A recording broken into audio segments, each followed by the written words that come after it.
Η Ελευσίνα προβάλλει από τα βάθη των αιώνων, μέσα από τον κόσμο της προϊστορίας. Η πόλη αυτή ήταν δεμένη με τις δύο μεγάλες θεές του ελληνικού πανθέου, την Δήμητρα και την Κόρη. Και δεν ήταν καθόλου παράξενο στη θεά της γεωργίας και της εφορίας της γης να αφιερώσουν το πιο έφορο γεωργικό κομμάτι της Αττικής γης, το θριάσιο πεδίο. Γι' αυτό ξεκίνησε από εδώ η λατρεία των θεοτήτων και πήρε διαστάσεις πανελλήνιες. Ο μύθος διασώθηκε από μία αρχαία ιστορική πηγή, τον Ομηρικό ύμνο.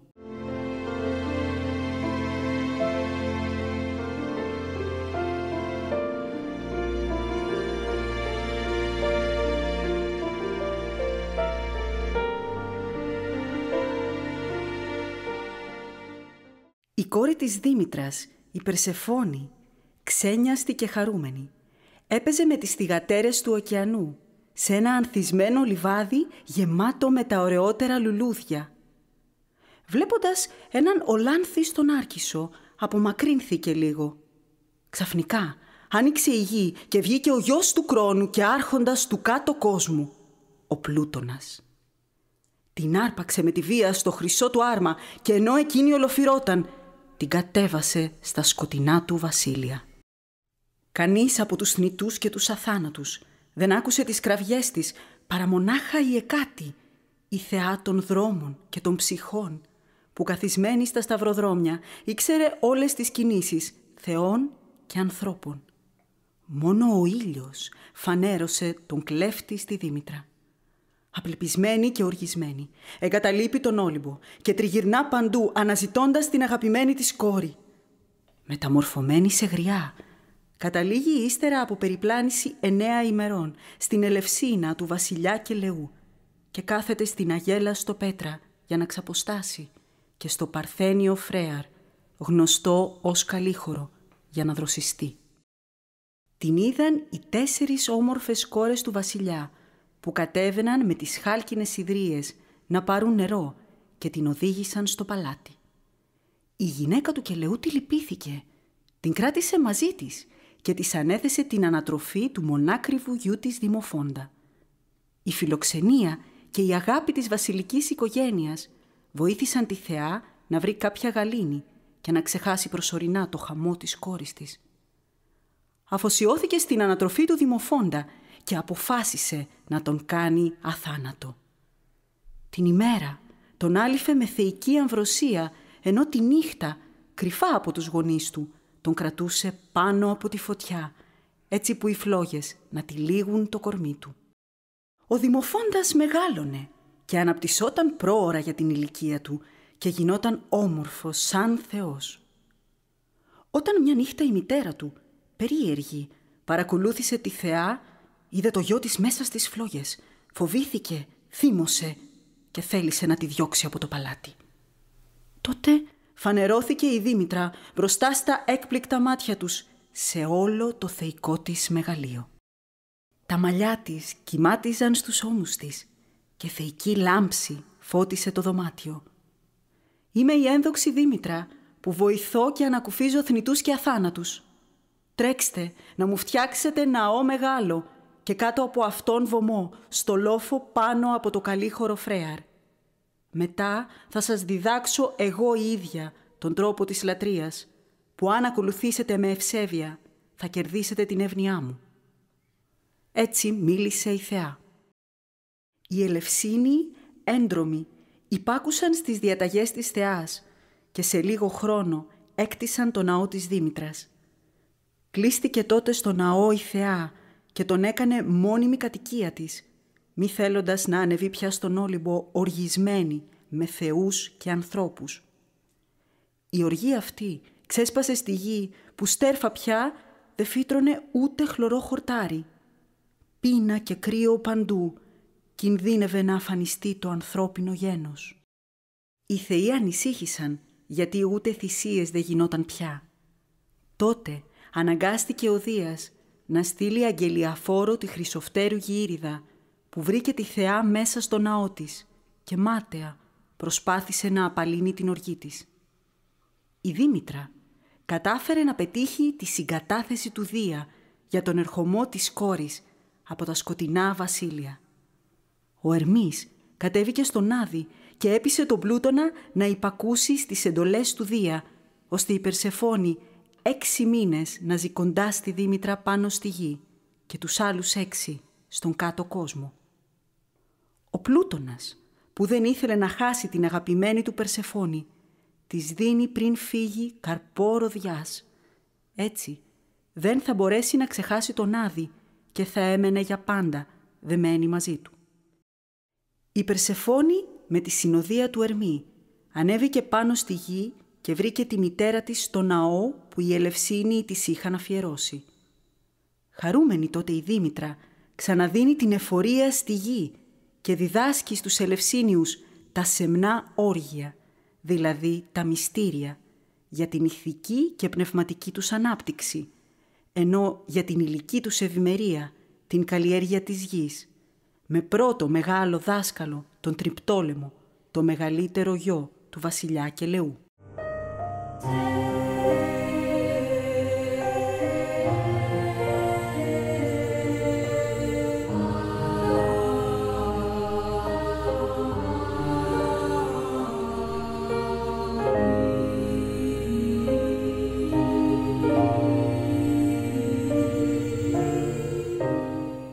Τα μικρά μυστήρια ετελούντο κάθε χρόνο το μήνα Ανθεστηρίωνα, δηλαδή το Μάρτιο, στο ιερό της Δήμητρας και της κόρης, που βρισκόταν στην Άγρα, στην αριστερή όχθη του Ηλισσού, μεταξύ του λόφου Αρδιτού και του Παναθηναϊκού σταδίου.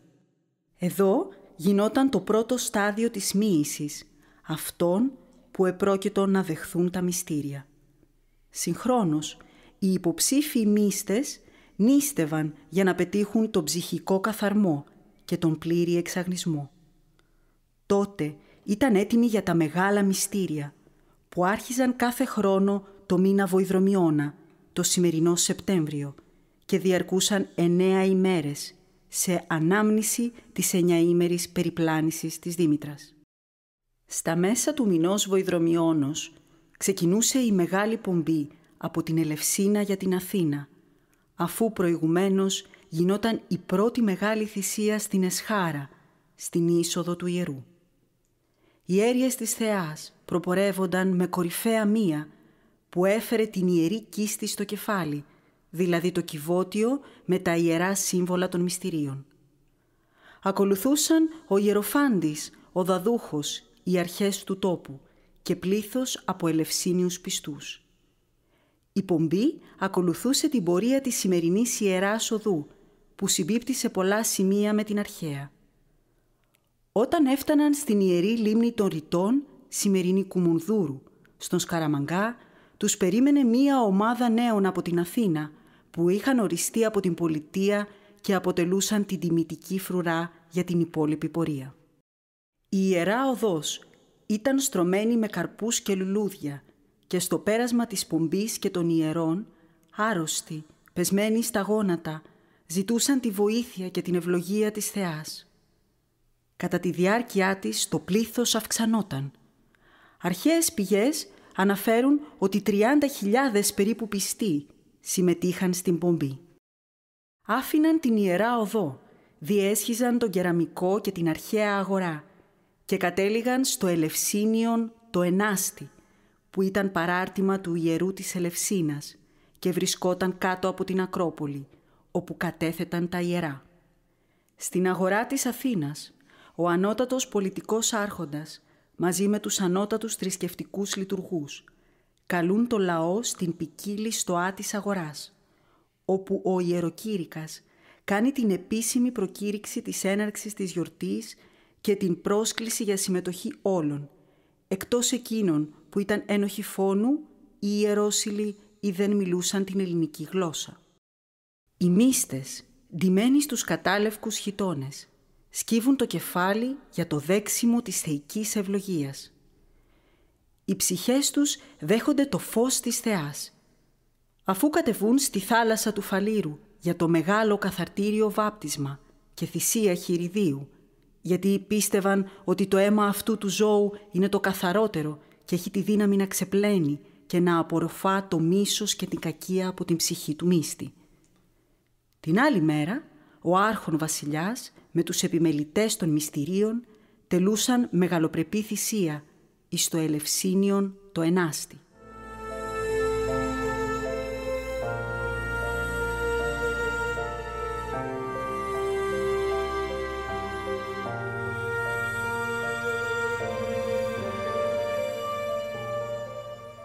Έρχεται η μέρα που ξεκινάει η πομπή των μυστών με τα ιερά για να ξαναγυρίσουν στην Ελευσίνα.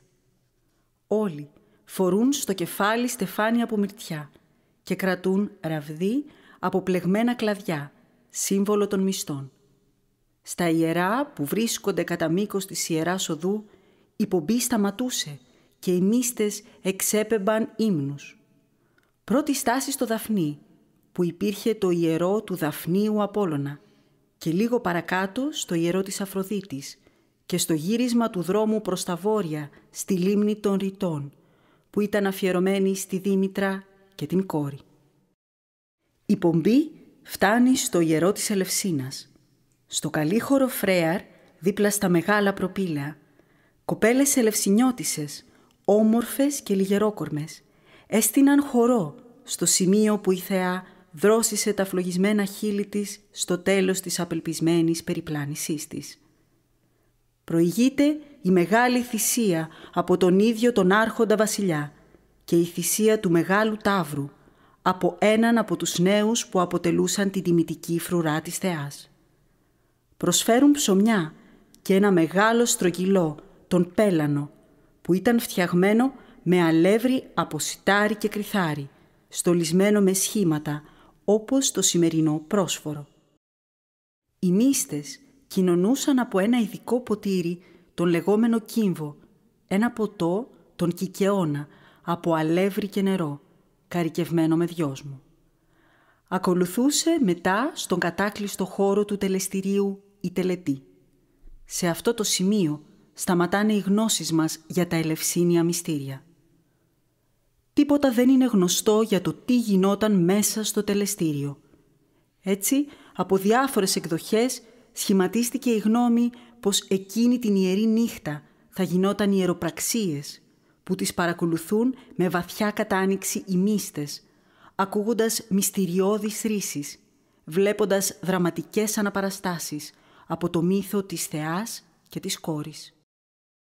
Καθώς το σκοτάδι και το άπλετο φως εναλλάσσονταν, συναισθήματα λύπης διαδέχονταν συναισθήματα χαράς, φόβου και αγαλίασης. Ο ιεροκήρυκας για τελευταία φορά φωνάζει «Εκάσι βέβηλη», δηλαδή μακριά από εδώ η αμοίητη. Οι μύστες, με την πίστη ότι πέθανε ο παλιός αμαρτωλός άνθρωπος μέσα τους, φορούσαν το λευκό άσπυλο χιτώνα και προχωρούσαν στα ενδότερα του ναού. Όσα γίνονταν εκεί προκαλούσαν φρίκη και τρόμο. Ο ναός έτρεμε, φάσματα τρομακτικά, σκιές φοβερές, παριστάνανε τη φρίκη του Άδη και τη μέλουσα τύχη του κακού ανθρώπου. Η φαντασία ταρασσόταν και εξάπτετο από φοβερές εικόνες. Τύποι παράδοξοι, μυστηριώδεις λέξεις, ασαφείς, ανακατεμένες με φοβερές οπτασίες, κρατούσαν τον μύστη σε διαρκή και τρομερή αγωνία. Μετά από αυτό το φοβερό όραμα του θανάτου, γλυκό και ηλαρό φως, χυνόταν και ημέρευε τις ψυχές τους, προαναγγέλλοντας τον ερχομό της θεάς. Όλοι ένιωθαν σαν να γύρισαν από τον Άδη, σαν να ξαναγεννήθηκαν. Τα ελευσίνια μυστήρια θα παραμείνουν μυστήρια. Πολλές θεωρίες έχουν γραφεί, μα καμία δεν ξέρει τι πραγματικά γινόταν. Η τιμωρία του θανάτου, που επιβαλόταν σε όποιον φανέρωνε οτιδήποτε, ήταν η αιτία που κρατήθηκε αιώνες τώρα το μυστικό. Και αυτός ο Εσχύλος κόντεψε να χάσει τη ζωή του, κυνηγημένος από εξαγριωμένα πλήθη, γιατί νόμιζαν πως σε μία τραγωδία του αποκάλυπτε μερικά από τα δρόμενα των μυστηρίων.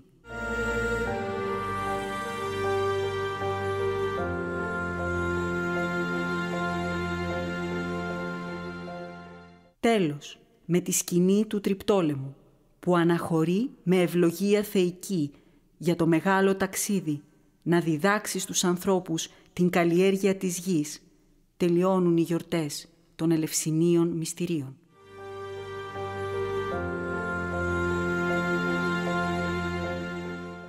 Σε αυτό το αναθηματικό ανάγλυφο, η Δήμητρα κάθεται στην αγέλαστη πέτρα και δέχεται μια οικογένεια οικετών.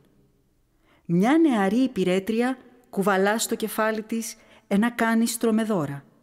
Στην αγέλαστη πέτρα κάθισε η Δήμητρα κουρασμένη από την αναζήτηση της κόρης και θλιμμένη για το χαμό της.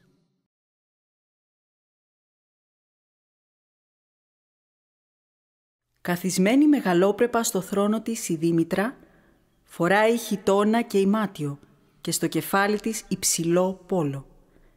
Έχει τα μαλλιά της λιτά στους ώμους. Με το αριστερό της χέρι κρατά το σκύπτρο και με το δεξί της στάχια. Μπροστά όρθια η κόρη με 2 λαμπάδες.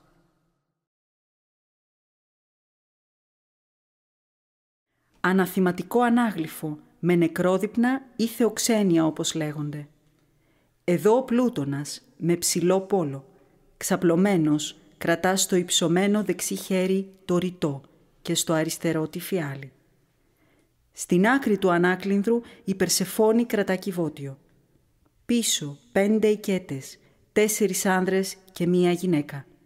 Δεξιά ο νεαρός συνοχώος κερνάει από τον κρατήρα που έχει μπροστά του.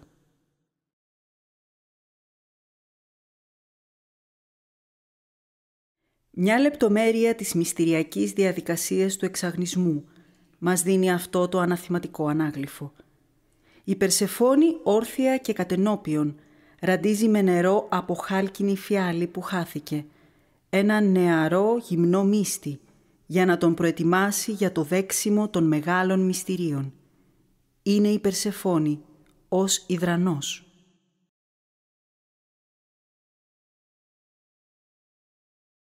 Ο νεαρός Τριπτόλεμος, γιος του βασιλιά Κελεού, ένας από τους κριτές του Άδη, ευνοούμενος της Δήμητρας, είναι το πρόσωπο που διάλεξε η θεά της Γεωργίας να αναλάβει τη διδασκαλία της καλλιέργειας της γης και του σιταριού στους ανθρώπους. Γυμνός, μόνο με τη χλαμίδα αναρριγμένη με χάρη στον ώμο, σανδάλια στα πόδια, γεμάτος ευλάβεια και αποφασιστικότητα, ετοιμάζεται για το μακρύ ταξίδι. Δέχεται τις ευλογίες των 2 θεών, της Δήμητρας αριστερά με το σκύπτρο, ντυμένης με το βαρύ δωρικό χιτώνα, με όλη τη μεγαλοπρέπεια στο αυστηρό της παράστημα, και της κόρης δεξιά, με τη δάδα λιγερή μέσα στο λεπτό χιτώνα, γεμάτη από νεανική ζωή και χάρη. Είναι μία λατρευτική εικόνα, όπου οι στάσεις και οι κινήσεις, τα κορμιά και τα πρόσωπα, διαπνέονται από μυστηριακό θρησκευτικό πνεύμα. Εδώ ο Τριπτόλεμος, τη μεγάλη στιγμή της αναχώρησής του, αφού έχει ακούσει τις συμβουλές και τις οδηγίες, δέχεται με σεβασμό τις ευλογίες των 2 θεών. Κάθεται στο χαρακτηριστικό άρμα με τους φτερωτούς δράκοντες. Εκτός από τον Τριπτόλεμο, την Δήμητρα και την κόρη, εικονίζεται και μία ομάδα οικετών, 2 ζευγάρια με τα παιδιά τους.